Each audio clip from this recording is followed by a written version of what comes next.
What is up, guys? My name is Carlos, and today we're going to be talking about some new club releases. We're coming to the end of 2025, and we all know what that means.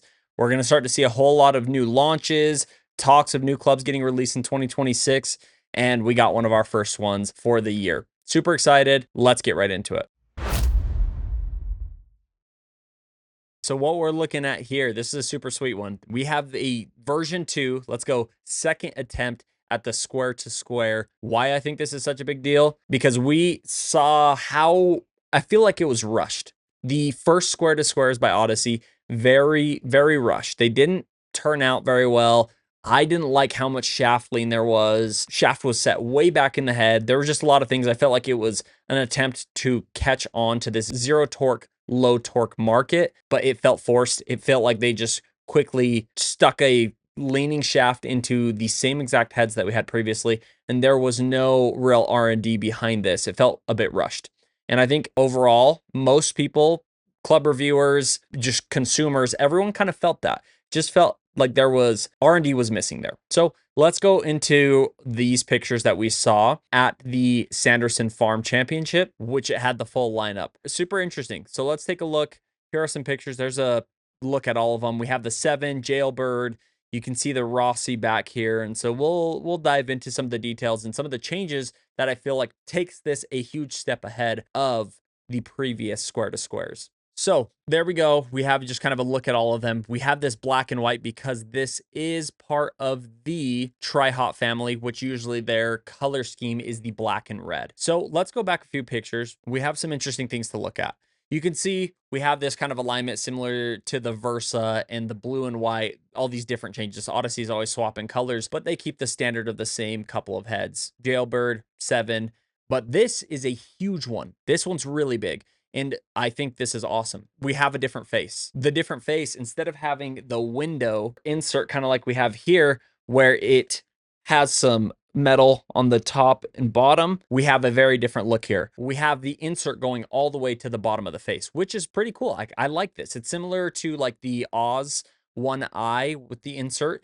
That steel insert goes all the way to the bottom of the face and kind of wraps around into the sole. I like this look. I think this is really cool and can make for more consistent contact, and feel where if you hit low, you're not going to be catching that aluminum and or the steel face, and you're going to be getting the white hot insert. So I really do like that. I think that that's a cool addition to it. This is another huge one. You can see that there was manipulation of the weight of the head, where in the previous one, it felt like they just kind of stuck a shaft into the center of mass in the head.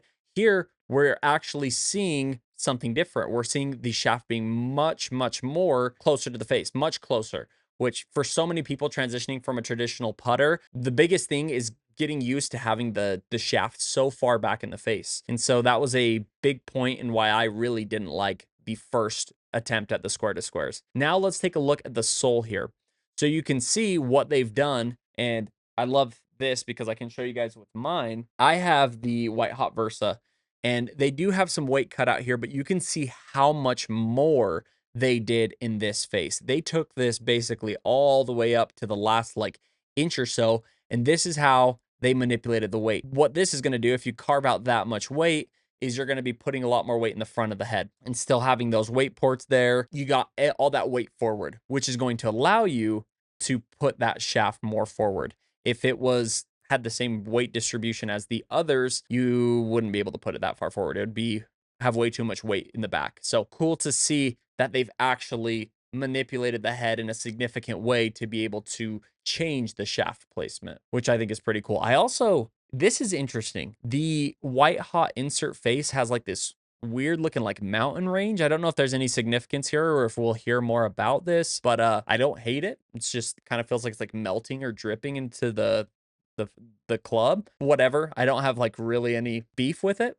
It is what it is. I don't think it's that bad. One thing that I didn't like is I still feel like the alignment is very crowded here. The alignment to me just feels like it's getting very squished. There's just a lot happening right here in the top of the head, and I don't like to see it be very busy right around where my impact zone is with the ball. So that's something I don't like, but they did have an answer. We are seeing heel shafted versions as well in this lineup, which I think is great. And I think this is going to make a lot of people be able to transition into the square to square lineup much easier. Very similar to the other ones and very similar to what we've seen as far as alignment aids and things like that. I do kind of like these gates here on the outside and the fangs of the 7, and then having that simple just alignment line, super clean, line that up with your ball. You can see very similar to the other one. Across the lineup, you're going to see a very similar trend. It's cutting a lot of the weight out, carving that weight out of the back of the club head and putting it more towards the front so that they can get that shaft being more forward. I really like it so far. I'm a fan of what they're doing and the R&D and change that they've made to these clubs to make it a better low torque, zero torque putter. The Rossie is one of the last clubs. I love the shape of the Rossie. So classic from like John Rahm using it. I've always been a fan of the Rossie. This one's an interesting take. I am not sure how I feel about it. I think overall with the Tri-Hot, the red and black just is never a combination I've really liked. I don't like red in general. And so having this hot red on this putter is just kind of to me. I think this would be absolutely sick in kind of like a silver black or kind of like a blacked out version of it. I would really be interested in what that looks like. I'm not too sure if they have a heel shafted version of the Rossie in this one. I don't see one. So that center shaft is just not for me. Definitely not going to be something I would ever consider. Head cover, not bad. I don't love the S2S. Like, I just don't think it's attractive. I think they should have cooked in the lab a little bit longer and maybe came up with a better branding for their square to square or zero torque. I think that there's a little bit left to be desired in this type of branding. But overall, I think that they're moving in the right direction. I think that this square to square lineup, you can see that they actually put a little bit into these clubs instead of rushing it. I'm interested to see what they do in the future. Odyssey, I feel like they've been kind of rinsing and repeating and just slightly tweaking colors and things like that over the past little bit. So it is refreshing to see a change in the insert. And the biggest one that I wanted to leave to the last little bit to talk about is that insert. There's one more thing that is a huge difference from all of the other Odysseys with the white hot insert. Check out what we got going in this face. This face, it has basically a pure roll like we have in the TaylorMade putters. That pure roll where you have those 45-degree slits up into the face that will promote top spin. This is going to promote forward spin. And yeah, that is like a take on TaylorMade. It's very similar to what they're doing. One thing that's interesting about this is that I wonder how this is going to feel because you're really just going to be hitting the ends of those little ridges because in the TaylorMade, you have a space between each of those pure roll grooves where here it's like back to back all the way up the face. So I'm very interested to see how the feel is going to be on this putter. Let me know what you guys think of this putter release. Do you like it?